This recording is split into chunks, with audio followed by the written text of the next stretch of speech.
जब्बो बुआ सुर्खी की वो ममता जिसे आज भी लोग याद करते हैं।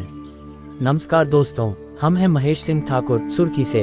आज बात करते हैं सुर्खी की उस ममता और उस हुनर की जिसे शायद कभी किसी डिग्री की जरूरत ही नहीं पड़ी। आज की कहानी है जब्बो बुआ की। जब्बो बंसल मध्य प्रदेश के सागर जिले के ग्राम सुर्खी में अपने पीहर में रहने वाली जब्बो बुआ का नाम आज भी सुर्खी और आसपास के गांवों में बड़े सम्मान के साथ लिया जाता है। उनका बोलने का अंदाज इतना अलग था कि आज भी अगर कोई उसी अंदाज में बोल दे तो बरबस लोगों को जब्बो बुआ की याद आ जाती है। जब्बो बुआ के पास प्रसव कराने का ऐसा वर्षों का अनुभव था जिसे उन्होंने किसी किताब से नहीं बल्कि अनुभव और सेवा से सीखा था। कहा जाता है कि गर्भवती महिला की नब्ज देखकर वह प्रसव का समय और तारीख तक का अंदाजा लगा लेती थी, और जब प्रसव का समय आता तो वह पूरी हिम्मत और आत्मविश्वास के साथ महिला की मदद करती थी।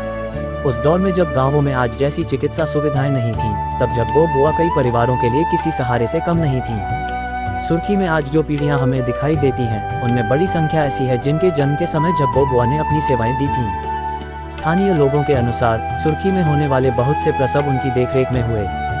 समय बदला, चिकित्सा सुविधाएं बढ़ी और सुर्खी में सामुदायिक स्वास्थ्य केंद्र की व्यवस्था हुई। इसके बाद भी जब्बो बुआ ने अपनी सेवा भावना को नहीं छोड़ा।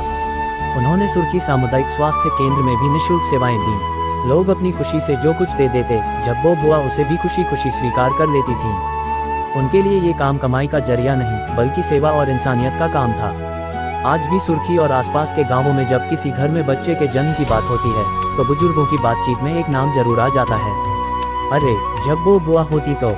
और बस इतना सुनते ही कई लोगों की आंखों के सामने उनकी तस्वीर आ जाती है। जब्बो बुआ अब हमारे बीच नहीं है। वर्ष 2021-2022 के आसपास उनका निधन हो गया, लेकिन कुछ लोग चले जाने के बाद भी कहानियों में जिंदा रहते हैं। जब्बो बुआ भी उन्हीं लोगों में से एक थी।